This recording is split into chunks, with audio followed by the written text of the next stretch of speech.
All right, today I'm gonna be making my version of Pappadoux's Alexander sauce. So, what you laughing at, boy? You won't get none. All right, so first thing you have to do, get your pan that's, I don't know how big this is, but pan about this big. What is this? 18 inches? Okay. You need some olive oil. You want to cover the bottom of the pan, maybe half an inch. And then here I have some onions and some garlic. There's some garlic, chopped up onion. Get it nice and hot. And get it going. Dump it all in there.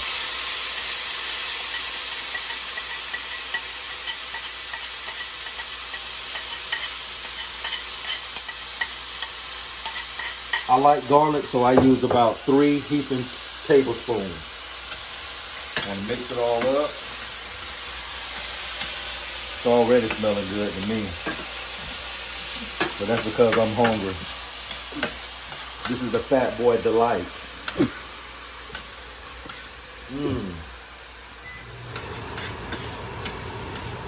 All right, so while that is sauteing,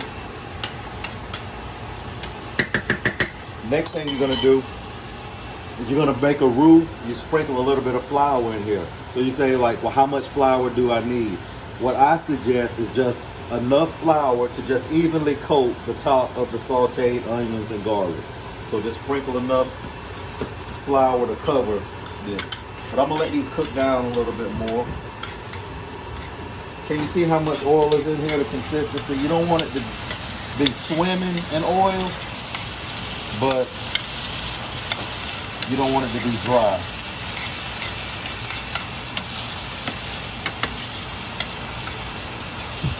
So you gotta slowly build this up. So this is the first step in building this Pappadoux's Alexander sauce. And honestly, this is probably the hardest part of making this sauce, is cutting up the onions, chopping up your onions, and sauteing the onions and the garlic. If there's something else that you like in your sauce, you go ahead and add it. My son doesn't like it when I make this and if I add lemon. He doesn't like the taste of lemon. But if I squeeze a fresh lemon over this, I enjoy it like that. Stuff like this is actually. Woo! This is coming together nicely. I even got my eyes watering up a little bit. This is coming together quite nicely. I love the smell of sauteed onions and fresh garlic. Take a look at my ugly son over here. Say hello, Doug. All right, next. So here, you just got to get a feel for this with this flour. So I'm just going to lightly sprinkle a little bit of flour. Just enough on here to cover this. I think that's enough, and I just got that from just experience and building this so many times. You don't need too much, because as this starts to cook, there's going to be a chemical reaction and it's going to start to fluff up. So next, then I'm just going to mix this in. And this is what it looks like. Come on, baby.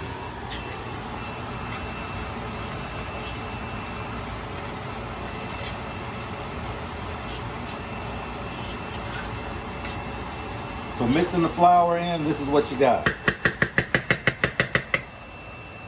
Now it doesn't look like much of anything, but be patient. So next, we're going to add 1 8-ounce bottle of clam juice. The whole bottle.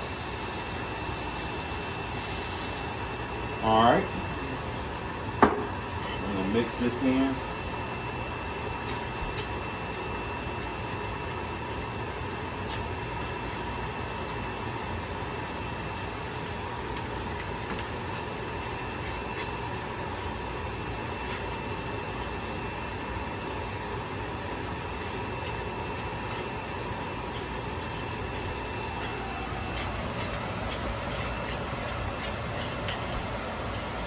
Starting to come together about the consistency of mashed potatoes. of some creamy mashed potatoes. That would be the right consistency that you would have. From the looks of this, I might have added just a little bit too much flour. But like I said, be patient and watch how I build this. All right, so next I'm gonna start to turn the heat back up. And now it's time to add the heavy cream, the whipping cream. There's whipping cream. With any dish that you're building, less is always better. So I will start out with about half of the container. Got the heat up. Start breaking this down.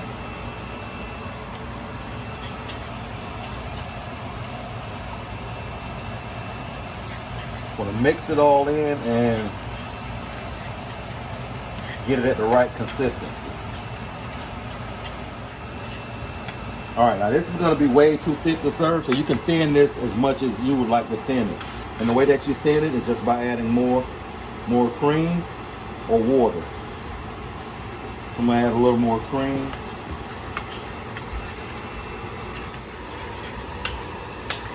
Man, that smells good just like that.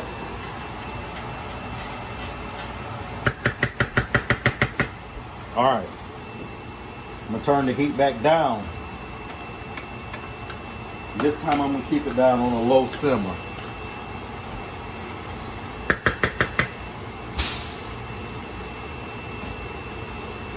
I'm gonna add all the rest of this whipping cream.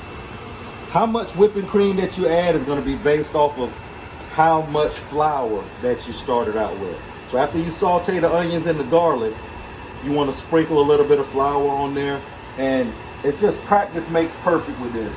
The more flour you add, the more liquid you're gonna have to add to get the consistency right, and the more sauce you'll end up having. This is gonna be just a little bit thicker than what I normally end up with, because I normally only have to use one of these and 1 bottle of clam juice, and it comes out perfect. But I think I overdid it with the flour. Remember, you want to lightly sprinkle the flour over the onions and the garlic, just to lightly cover it. So I'm going to have to add some more clam juice to get this a little bit thinner.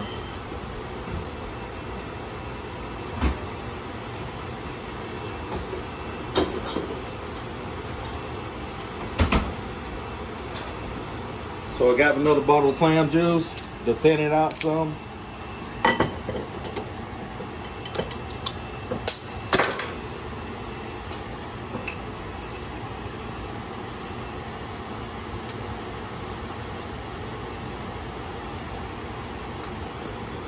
That's better. I just need to thin it out just a little bit.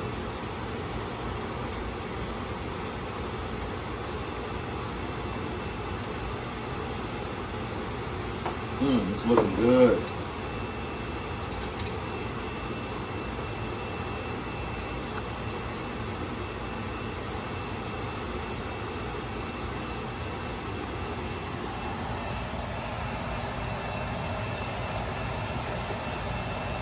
So I think that this is a great consistency right here. I think that this is a great consistency. It may thicken up a little more as we let it simmer. Now, the next phase in building this is the seasoning. You want to season it to taste. I have a special blend of seasoning that it's an old family secret recipe. Shut up. Get a look at this ugly guy right here. No, honestly, what's in this is Everglades seasoning, garlic powder, onion powder, Old Bay, some Cajun seasoning, some cayenne pepper, a bunch of different herbs and spices that I like in this daddy's seasoning. Like KFC? Yes. I'm going to take this off because this is just slowing the process down.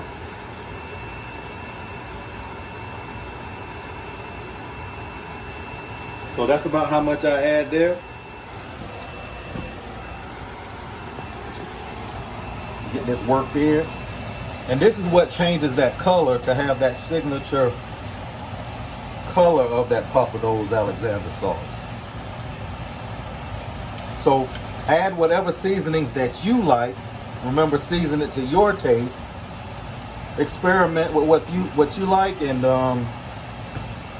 yeah, take off from there.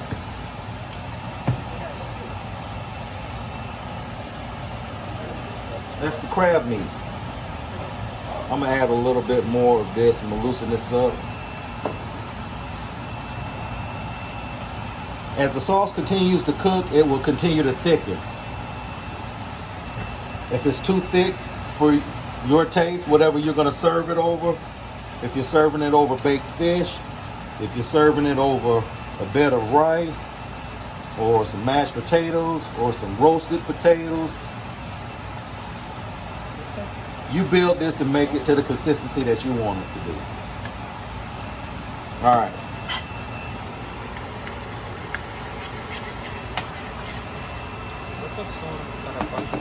Now, this is the most critical step in building this sauce. The most important step to this is, after you got to this point where you add your seasoning, you want to taste it.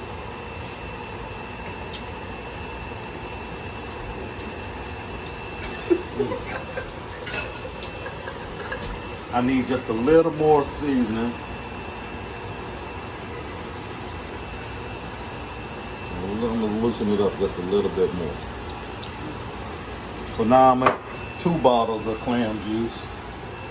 A little more seasoning.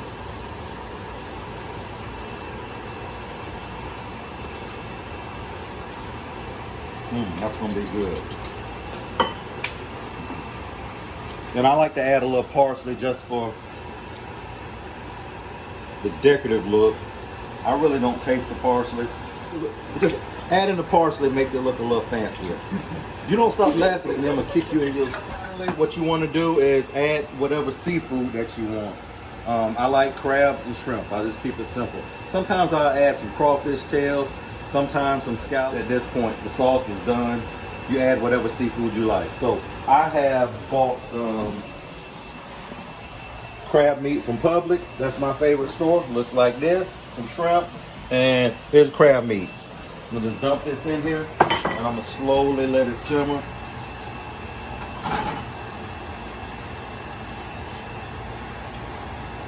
Until these like to turn about pink. Put the lid on this. Let that heat up a little bit more. Check these grits over here. I like to serve this over grits. Why? Because I'm a country boy and I like grits. But I also eat this sauce over spinach. I eat it over rice, mashed potatoes, roasted potatoes. You can serve this sauce over anything you like. Pizza? No, not pizza. You're the only weirdo that would put a seafood sauce on pizza.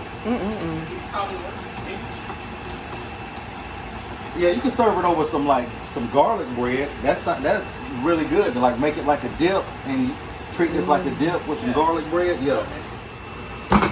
I'm making this video for one of my friends at work, Kelly Riley. She enjoyed this. I shared it some with my teammates at work, and she said she wanted to learn how to make this. So I'm making this for Kelly Riley, a superstar math teacher. All right, so we're waiting for these shrimp to start to change color. When they start to turn pink, you can see the tail on this one starting to turn pink. When they start to turn pink, then you know that they are done. You want to prepare to cook the shrimp al dente. That means just barely done. You don't want to overcook them. That's why with this sauce, I try to use the larger size shrimp because they hold the natural juices in the shrimp better. If you use smaller shrimp, they tend to dry out and get tougher when you use them in a sauce because the sauce is constantly cooking and continually cooking the shrimp. So the larger shrimps seem to retain some of their natural juices and flavor a little bit better than the smaller shrimp. Okay, so can you see this one right here? So they're starting to turn red. I think we're ready to add some crab meat. So I got the lump crab meat and I have the claw crab meat. we like crab. Normally when I make this, I'll have the kids crack some crab legs. I'll just buy a couple of pounds of snow crab legs. Snow crab just has the best flavor to me for cooking. Paper towel boy. The paper towel boy. Come on, paper towel boy. I need a paper towel. Don't pretend like you're doing some homework. Let's go. Thank you, paper towel boy. Right here. You can go sit down or you can get dealt with. Okay. And that's the finished product. That's what it looks like when it's done. And it is good.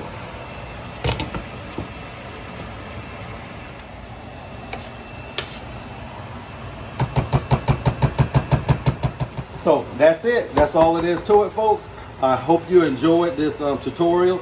And thanks again. Please don't forget to like and subscribe. Thumbs up.